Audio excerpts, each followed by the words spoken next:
Hello, my dear friends. A very good morning to all of you. Welcome back to the channel online शिक्षण। मैं हूं आपके साथ अंजलि बालियान और आप सभी साथियों का स्वागत करती हूं।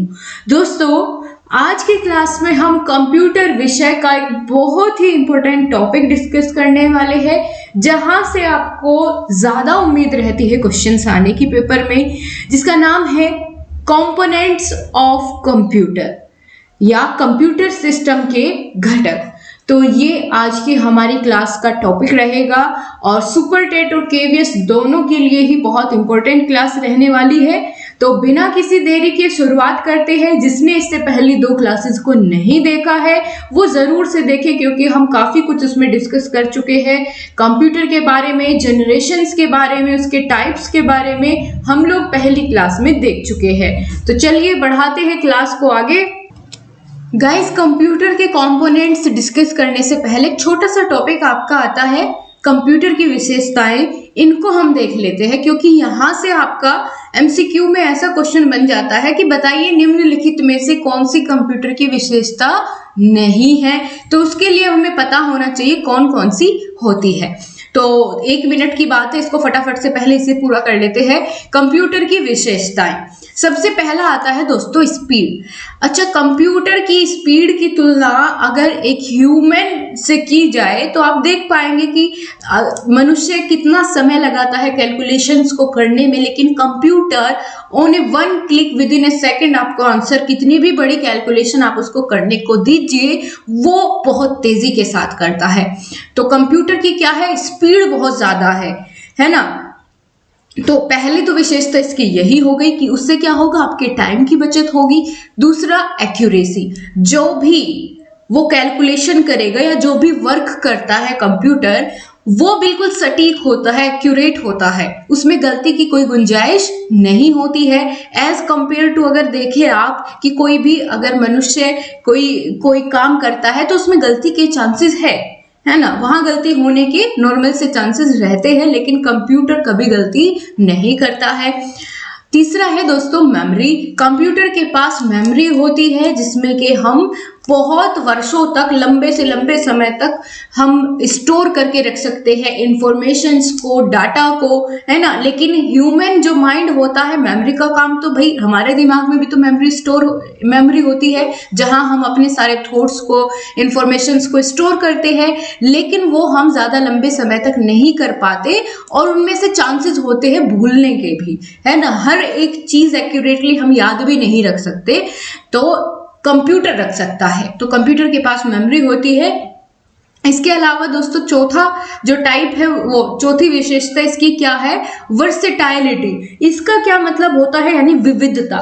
विविधता से मतलब है कि कंप्यूटर की सहायता से हम केवल एक नहीं, कई अलग अलग तरह के कार्य कर सकते हैं, है ना। खाली एक कैलकुलेशन करना काम थोड़ा ही रह गया है, कंप्यूटर के बहुत सारे काम हैं। बड़े बड़े साइंटिस्ट यूज करते हैं कंप्यूटर का, नासा पर किसी उपग्रह को लॉन्च करने में, कहीं किसी मौसम विज्ञान का पता लगाने में, बहुत तरह के कार्यों के लिए इसका प्रयोग किया जाता है। वर्सेटैलिटी का मतलब होता है विविधता, ठीक है। पांचवी इसकी जो विशेषता है वो क्या है, क्विक डिसीजन मेकिंग। बहुत जल्दी से जो भी हम उसके अंदर इनपुट डालते हैं उसको प्रोसेस करके बहुत जल्दी वो आउटपुट देता है, क्विक डिसीजंस लेता है ना। कैसी भी परिस्थितियों में आप उसको कोई भी प्रॉब्लम देंगे, उसका सॉल्यूशन फटाक से निकलता है। आगे हम लोग अब बात करेंगे दोस्तों कि कंप्यूटर के बारे में थोड़ा सा यहाँ पर आपको जानना है कि कंप्यूटर क्या है। एक इलेक्ट्रॉनिक डिवाइस है ना। शुरुआत में ही मैंने आपको बताया था कंप्यूटर एक इलेक्ट्रॉनिक डिवाइस है। ये मैथमेटिकल यानी गणितीय गणनाओं को भी करती है, जोड़ घटा गुणा भाग। इसके साथ साथ लॉजिकल कार्य भी करता है। तो कंप्यूटर क्या है, एक इलेक्ट्रॉनिक डिवाइस है जो गणितीय और तार्किक दोनों प्रकार की गणना कर सकता है। तो अब हम आ जाते हैं अपने मेन टॉपिक पर, जिसका नाम है कंप्यूटर सिस्टम के घटक, कंपोनेंट्स ऑफ कंप्यूटर। अगर आपसे पूछा जाए कि बताइए कंप्यूटर के कितने कंपोनेंट्स होते हैं, आप बताएंगे 4 होते हैं, 4 घटक होते हैं। कौन कौन से, इनपुट, प्रोसेस, मेमोरी और आउटपुट। ठीक है, या इनपुट, प्रोसेस, आउटपुट और मेमोरी, ये 4 घटक होते हैं कंप्यूटर के। अब इसमें हम एक एक करके जानेंगे। इनपुट क्या है, प्रोसेस क्या है, प्रोसेसिंग किसे कहते हैं, कैसे होती है, output devices, input devices, memory कितने प्रकार की है, ये सारी चीजें इसी टॉपिक के अंदर आ जाएगी। तो सबसे पहले हम लोग बात करेंगे दोस्तों इनपुट डिवाइस की।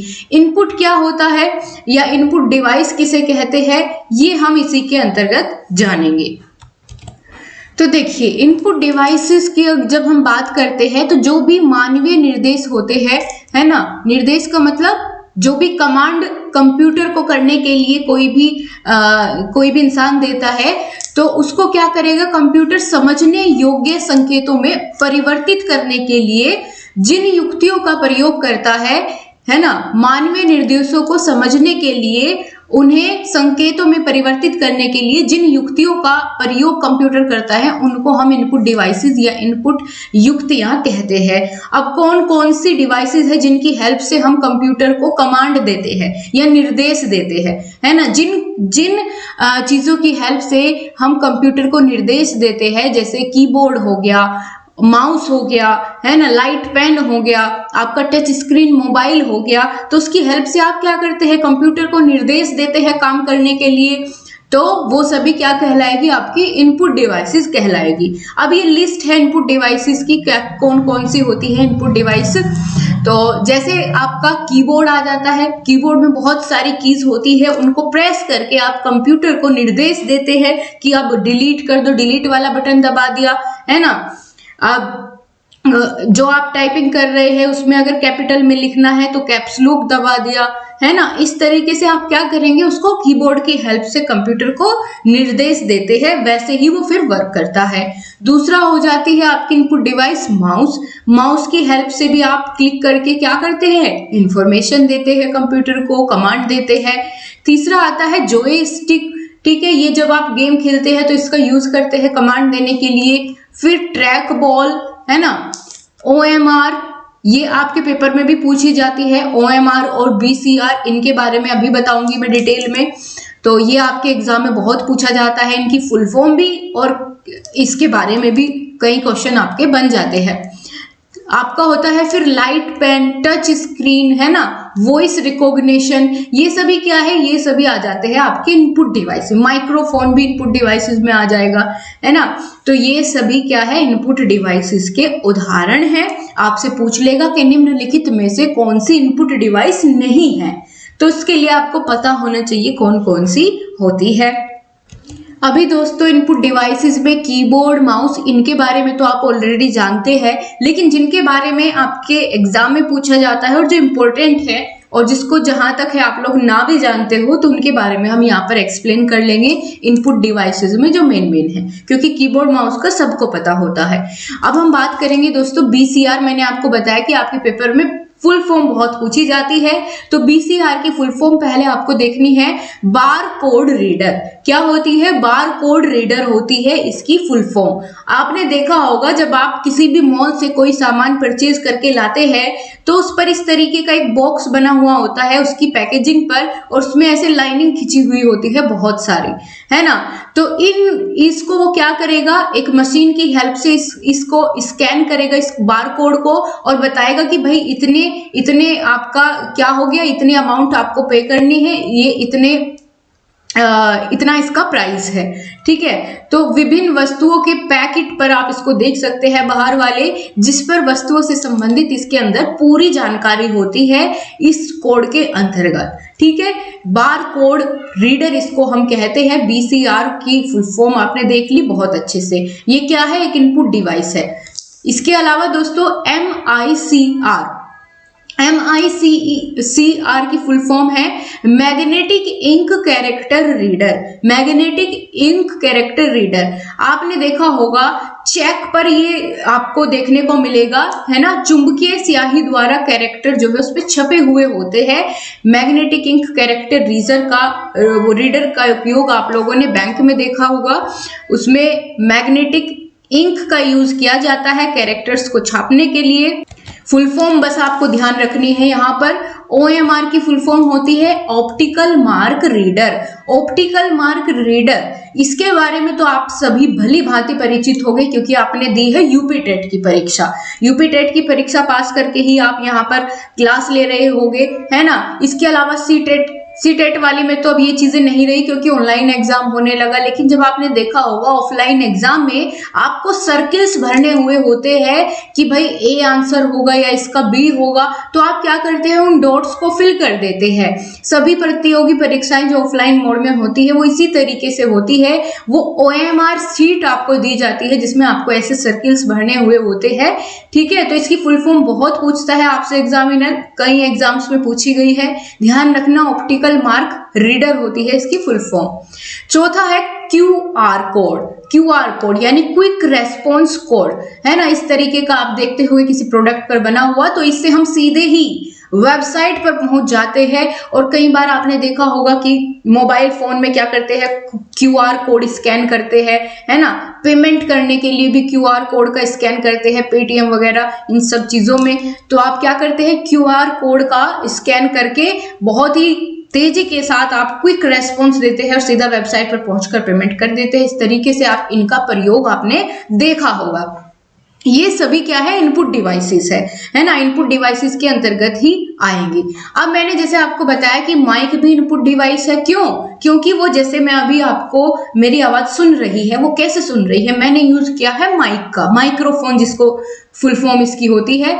तो इसके थ्रू क्या हो रहा है, मेरी आवाज रिकॉर्ड होकर के कंप्यूटर में जा रही है, उसके माध्यम से आप सभी को सुनाई दे रही है। इसी की हेल्प से आप लोग मुझे सुन पा रहे हैं, ठीक है। अब स्पीकर अगर मैं कहूं, जो अभी मेरी आवाज तो आपको स्पीकर के माध्यम से सुन रही है, वो क्या है, इनपुट है या आउटपुट है, वो है आउटपुट डिवाइसेस, ठीक है। मैं यहां से इनपुट कर रही हूं, वो आपके पास जाकर के आउटपुट हो रही है, आपको सुनाई दे रही है।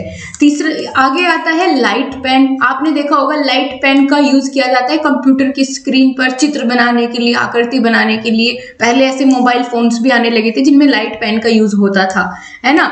फिर टच स्क्रीन मोबाइल, आपने लैपटॉप देखे हुए होंगे, है ना। मोबाइल तो सभी यूज करते हैं, तो उसमें आप इस टच स्क्रीन की हेल्प से क्या करते हैं, कंप्यूटर को कमांड देते हैं, ठीक है। तो ये सभी किसमें हो जाते हैं, कौन से डिवाइसेस है, ये सभी इनपुट डिवाइसेस के अंतर्गत आती है। आपकी इनपुट डिवाइसेस कवर हो गई।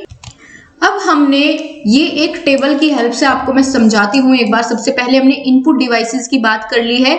इनपुट डिवाइसेस की हेल्प से आपने क्या किया, जैसे कीबोर्ड, माउस, इन सभी की हेल्प से आपने क्या किया, कंप्यूटर को दिए निर्देश, कमांड दी, ठीक है।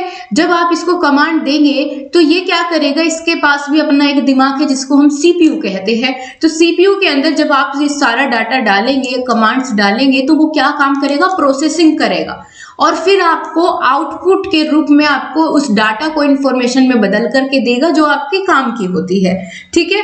तो इस तरीके से ये वर्क करता है, ये सारे कंपोनेंट्स होते हैं। अब हम बात करेंगे, क्योंकि इनपुट डिवाइसेस हमने जान लिया, अब हम CPU की बात करेंगे जो कि प्रोसेसिंग करने का कार्य करता है, ठीक है। इसके अंतर्गत मेमोरी भी होती है। ALU की बात करेंगे, ये क्या है, तो ये सारी चीजें आपको एक एक करके समझ में आने वाली है।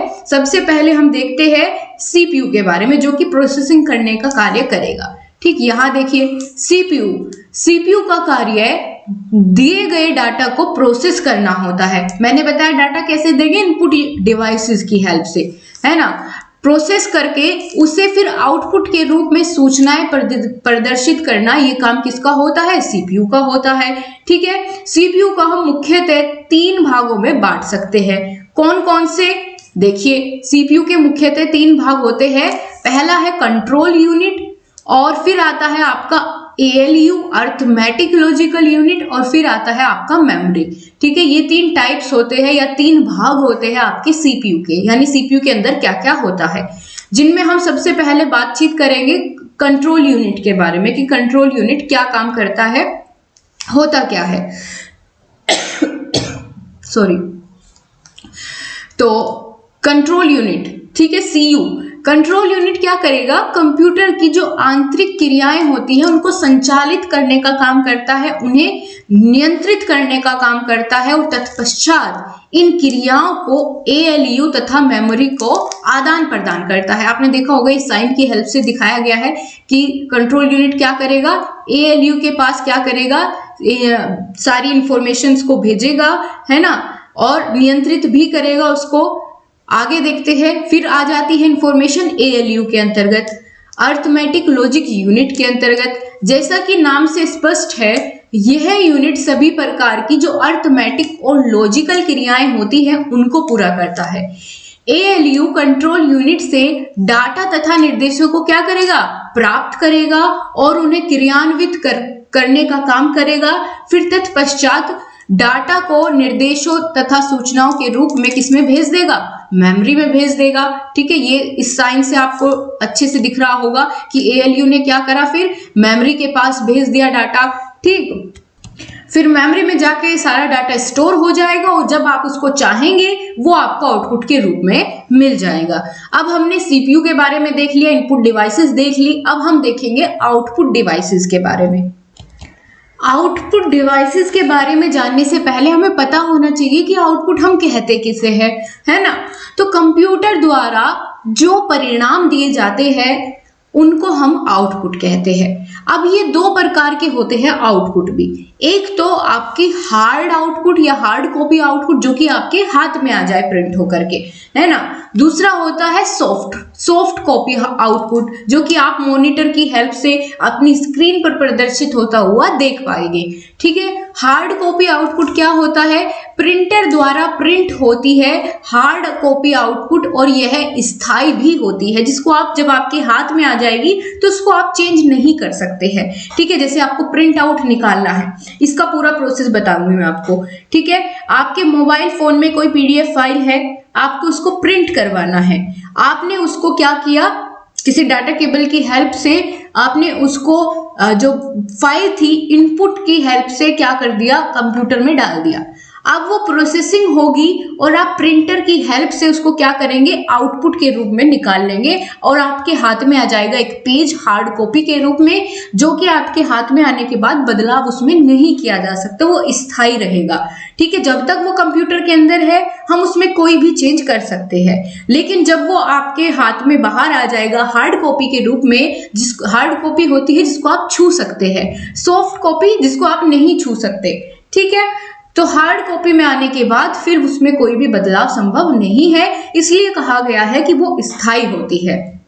दूसरा आउटपुट का प्रकार कैसा होता है, सॉफ्ट कॉपी आउटपुट। इसमें मॉनिटर पर ही आपका ये प्रदर्शित होगा इंफॉर्मेशंस और ये अस्थायी भी होती है, आप चाहे तो उनमें चेंजेस भी कर सकते हैं। ठीक है, अभी आउटपुट समझ में आ गया आपको अच्छे से। अब हम लोग आउटपुट डिवाइसेस के बारे में देखेंगे, कौन कौन सी आउटपुट डिवाइसेस होती है।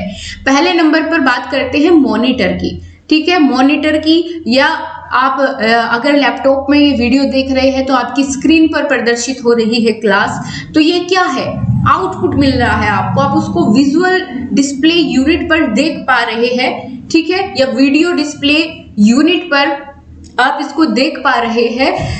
और इसके साथ साथ मॉनिटर पर अंकित अति सूक्ष्म बिंदुओं को पिक्सल कहते हैं और इन्हीं पिक्सल के द्वारा एक किसी पिक्चर का निर्माण भी होता है। ठीक है, अब दोस्तों मॉनिटर के भी कई सारे टाइप्स होते हैं, जिनमें पहला आता है CRT। CRT की फुल फॉर्म पूछ लेगा आपसे, आपको बतानी होगी कैथोड रे ट्यूब मॉनिटर। ठीक है, CRT यानी कैथोड रे ट्यूब, जिनमें हम वैक्यूम ट्यूब का यूज करते थे, जिनमें कंप्यूटर में सबसे पहले, है ना।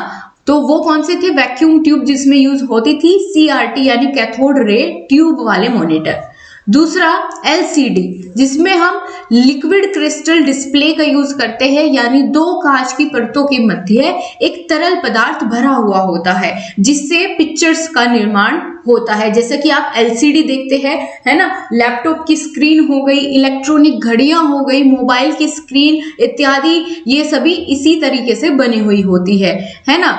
आगे चलते हैं, तीसरा आता है आपका LED, लाइट इमिटिंग डियोड। इसमें क्या होता है, इसमें प्रकाश का उत्सर्जन किया जाता है और वर्तमान में सबसे ज्यादा इन्हीं का यूज किया जाता है, एलईडी का। आपको फुल फॉर्म ध्यान रखनी है, बस यहाँ पर ज्यादा आपको नहीं जानना है, सिर्फ फुल फॉर्म ध्यान रखनी है, ठीक है। तो लाइट इमिटिंग डायोड। इसके अलावा चौथा है टीएफटी एलईडी, यानी थिन फिल्म ट्रांजिस्टर, और एलईडी की वही सेम फुल फॉर्म रहेगी ऊपर वाली, लाइट इमिटिंग डायोड, ठीक है। तो ये 4 तरीके से आपने देख लिया स्क्रीन या मॉनिटर के प्रकार। अब हम लोग देखेंगे मॉनिटर क्या थी, एक आउटपुट डिवाइस थी। अब हम जानेंगे और अन्य कौन कौन सी आउटपुट डिवाइसेस होती है। तो उसमें आता है आपका प्रिंटर। प्रिंटर भी कैसी है, एक आउटपुट डिवाइस है। प्रिंटर के 2 प्रकार होते हैं, पहला है इम्पैक्ट प्रिंटर और दूसरा होता है नॉन इम्पैक्ट प्रिंटर। अब इसमें क्या डिफरेंस है, इम्पैक्ट प्रिंटर जो है ये कागज को स्पर्श करता है, ठीक है, कागज को स्पर्श करता है। जैसे टाइप राइटिंग मशीन होती है, टाइपराइटर मशीन होती है, उस पर आप क्लिक करते हैं तो पेज पर छपते हैं टक टक टक टक ऐसे अक्षरों को, ठीक है। दूसरा होता है नॉन इम्पैक्ट प्रिंटर, इसमें कागज को स्पर्श नहीं करती है वो मशीन, ऐसे ही उस पर छाप देती है, ठीक है। तो ये प्रिंटर भी आपकी क्या है, आउटपुट डिवाइस है। आगे बढ़ते हैं, और क्या होती है आपके आउटपुट डिवाइसेस, आपके स्पीकर्स, या जिनको साउंड कार्ड भी कहते हैं, है ना। स्पीकर्स भी क्या है, एक आउटपुट डिवाइस है। इसके अलावा एलसीडी प्रोजेक्टर, जो कि आपने देखा होगा स्कूल्स में आजकल इन प्रोजेक्टर्स का यूज किया जाता है बड़ा बड़ा दिखाने के लिए, या आपने सिनेमा हॉल में देखा होगा बड़े बड़े प्रोजेक्टर लगे हुए होते हैं, बड़ी बड़ी स्क्रीन्स लगी हुई होती है, वो भी क्या है, वो सब भी आउटपुट डिवाइसेस होती है। और यहीं पर दोस्तों आपका ये चैप्टर भी, ये टॉपिक भी समाप्त होता है। कल हम मेमोरी के बारे में पढ़ेंगे, कंप्यूटर में कौन कौन सी मेमोरी होती है ना, ये सारी चीजें बहुत अच्छे से डिस्कस करेंगे। आज की क्लास को यहीं तक रखेंगे और मैं आपको कहती हूँ 15 दिन भी मैंने ज्यादा बोल दिया, मैं इसको 10 दिन के अंदर अंदर इसको पूरा सिलेबस आपका कंप्यूटर का कवर करा दूंगी और कुछ भी नहीं छोड़ेंगे, सब चीजें बहुत अच्छे से होगी, कहीं कोई कमी नहीं रहेगी। आप बस रेगुलर क्लासेस लेते हुए चले और अपने फ्रेंड्स को शेयर नहीं करते दोस्तों आप, ये आपसे छोटी सी शिकायत है मुझे, आप क्या कीजिए। तो मिलेंगे आपसे अगली क्लास में, तब तक के लिए नमस्कार, जय हिंद, वंदे मातरम।